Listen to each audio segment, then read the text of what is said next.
dia. Eu gostaria inicialmente de cumprimentar os senadores aqui presentes, na pessoa do senador Otto Alencar, agradecer a oportunidade.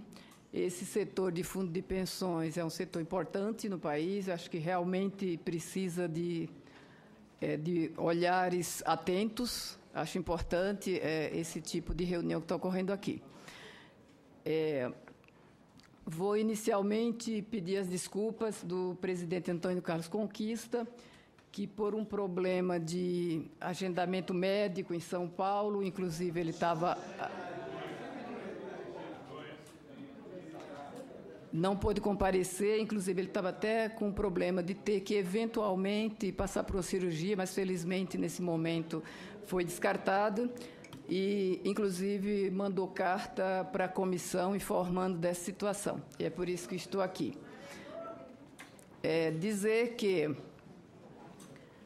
essa diretoria que hoje está no Postales, tentando recuperar, né, parte desses investimentos que estão dando esses problemas todos aí, que compõem esse déficit, essa diretoria chegou ao Postales em 2012, Esses investimentos foram feitos em gestões anteriores, inclusive nenhum gestor desse, nenhum está mais no Postales, alguns já punidos pela Previc, confirmada a punição no Conselho... Confiscaram o bem deles? Não, né? Confirmada a... Eu peço que vamos permitir que ela possa fazer a explanação, como os outros fizeram, depois nós poderemos ceder até a palavra, quem quiser falar, os senadores vão falar também, para não interromper, por favor. Alguns, inclusive, já tiveram a punição confirmada na Câmara de Recursos, que é a instância máxima aí da Previdência Complementar, e nenhum está mais no Postales. Nós, quando chegamos ao Postales, percebemos que realmente tem uma carteira difícil, ilíquida e bastante heterodoxa para um plano já saudado. Nós sabemos a responsabilidade de estar administrando um plano de previdência que tem 71.600 ativos, que é o plano que está com problema, tem essa quantidade de participantes ativos, mais 22.800 aposentados e pensionistas, mais um plano Postalprev, que é um plano que foi criado após o saldamento desse plano anterior, que tem 112 mil participantes ativos e 2.600 aposentados, sendo que alguns desses estão nos dois planos, então não é a soma disso, é mais cerca de 140 mil participantes, então é muita gente, a responsabilidade é muito grande. E é por isso que eu, inicialmente, me solidarizo com os participantes desse plano, porque a situação realmente é difícil. Já fiz isso numa outra comissão e repito que me solidarizo com esses participantes. Eu estou nesse sistema de previdência complementar desde 2003 e compreendo as dificuldades, os acertos e os erros do sistema. O plano Postalprev, que é aquele plano que é mais novo, foi criado junto com o saldamento do mais antigo, ele não tem problema nenhum. Fechou em dezembro de 2014, com um patrimônio de cobertura de 2 bilhões e 700 milhões, e tem uma provisão, que é a obrigação com os participantes, de 2 bilhões e 678 milhões, então ele tem 63 milhões de superávit. O outro plano, que está numa situação bastante delicada, tem um patrimônio fechado em dezembro de 2014, de 5 bilhões para uma obrigação de 10.700. E aí nós levantamos esse déficit enorme de 5 bilhões e 600 milhões.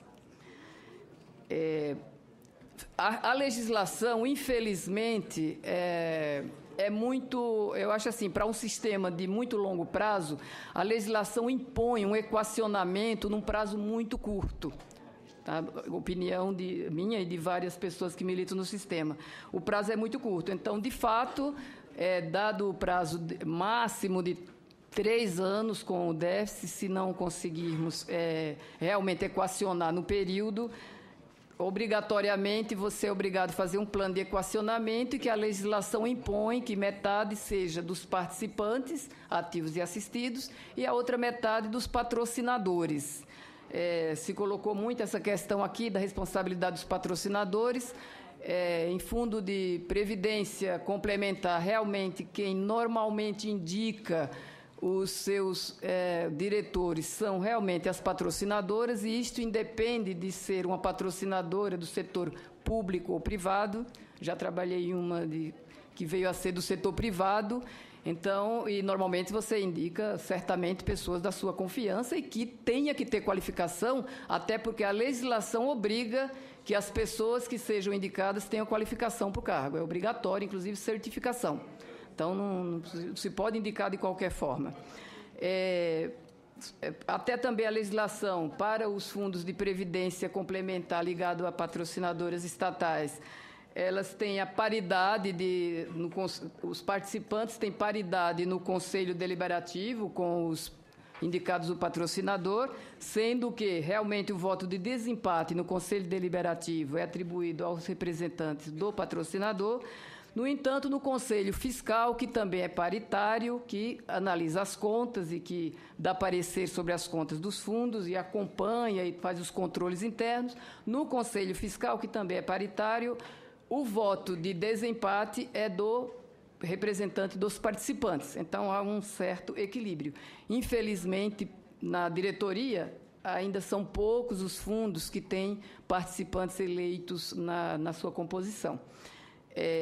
Felizmente, para o Postales, nós estamos com alteração de estatuto em andamento, até porque o presidente dos Correios é uma pessoa que está ligada a esse setor de fundo de pensão há muito tempo, compreende muito bem a situação e fez um esforço muito grande para que esse estatuto pudesse ser aprovado. Então, ele já foi aprovado no Conselho Deliberativo do Postales, já foi aprovado no Conselho da empresa, da estatal, dos Correios, e hoje está tramitando no âmbito do Ministério das Comunicações, e certamente, num prazo muito curto, ele será encaminhado à Previc, e aí nós vamos ter representantes dos participantes eleitos em 2 cargos de direção, ou seja, serão 2 diretores indicados pelos Correios e 2 eleitos pelos participantes. Dizer que o déficit é imenso, isso ninguém veio aqui para defender investimentos ou déficit que realmente não é um déficit que quase que indefensável. Só dizer que de origem atuarial, ou seja, por conta de aumento de longevidade, rotatividade, tábua de mortalidade, que quer dizer, que representa o aumento da longevidade, tem de origem atuarial, tem 2.138 bilhões.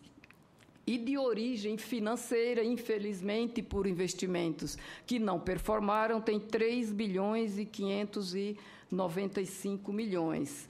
E dentro desse déficit aqui tem aquele valor controverso, que é de reserva de tempo anterior, que acabou sendo contestado pelo Tesouro Nacional e, em seguida, pelo DEST, e acabou sendo incorporado nesse déficit aqui, que seria 1.086 bilhões. Até por legislação, por obrigação, o fundo de pensão é obrigado a cobrar judicialmente a patrocinadora. Nós entramos com um processo judicial contra a patrocinadora, no sentido de buscar que esse recurso volte a ser pago, que já vinha sendo pago pela patrocinadora, e aí levantaram essa controvérsia e acabou sendo suspenso. O Tesouro Nacional deu parecer contrário, o DEST teve que rever a sua posição, em que pese a patrocinadora nunca ter se recusado a pagar. Então, ela vinha pagando. Tá? Então, não é assim de motu próprio que a patrocinadora parou de pagar. Então, aqui tem a explicação mais aberta. e tem também a estratificação dos impactos das contribuições sobre os salários dos ativos e assistidos. Felizmente, num esforço conjunto dos participantes, do Postales, Ministério das Comunicações e até da Previc, e também da Previc, não falar até, né, e também da Previc, nós conseguimos assinar recentemente um termo de ajuste de conduta, e ajuste de conduta não quer dizer que a gente estava fazendo a coisa errada e agora fazer certa, não é isso. É um ajuste de conduta no sentido de suspender a aplicação deste equacionamento neste exercício, colocar essa obrigação mais para frente, lá para o exercício seguinte, e enquanto não chega esse momento, a gente tentar, de todas as maneiras, buscar algum retorno desses investimentos que não performaram.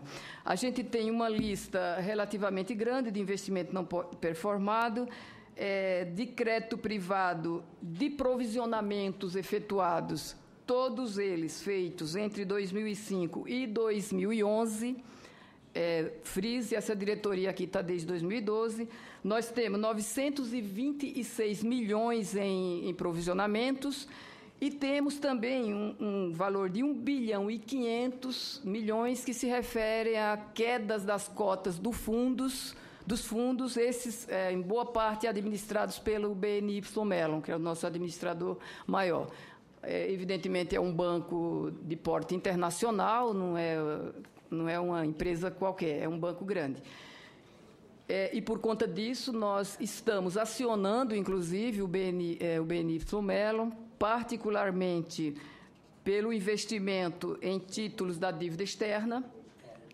A gente está acionando pelos investimentos dos títulos da dívida externa, que havia uma obrigação de que fossem investidos em papéis da dívida pública brasileira, 80% do valor, e esses papéis foram trocados por títulos de outras dívidas, e aí é que vem a história da Venezuela e da Argentina. Não estou aqui depreciando nenhum país, não estou aqui para fazer esse juízo de valor, mas o que acontece é que houve a revelia do Postales e sem o dever fiduciário de acompanhamento adequado do BNY Mellon, houve a troca desses papéis. Estou falando dele exatamente porque é um dos focos desse convite aqui para participarmos dessa audiência. Tenho.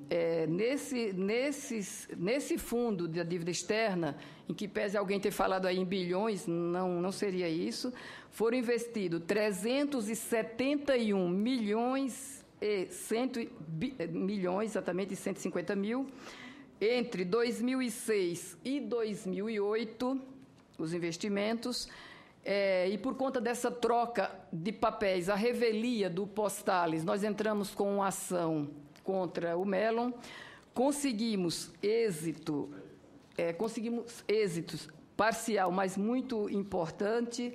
Já conseguimos bloquear 250 milhões, a Justiça deu bloqueio dos recursos do BNY Mellon de 250 milhões. Eles recorreram, foram já numa instância colegiada, perderam novamente. Hoje temos lá esses 250 milhões, certamente eles ainda vão recorrer, com carta de garantia do Banco Bradesco. Então, o que eu vim dizer aqui é que tudo o que está sendo possível ser feito para recuperar o investimento que não performou lá no Postales está sendo feito. Outra coisa que fizemos é melhorar muito a governança. Então, nós criamos gerência de risco ligada à presidência, ao invés de ficar todo mundo ligado à diretoria financeira. Nós mudamos o comitê de investimento, que hoje conta com um membro de cada diretoria, para não ficar todos vinculados à diretoria financeira. Essa gerência de risco vem elaborando manual de risco, que será brevemente implantado, manual de investimentos. Então, a gente está reduzindo a alçada de diretor financeiro.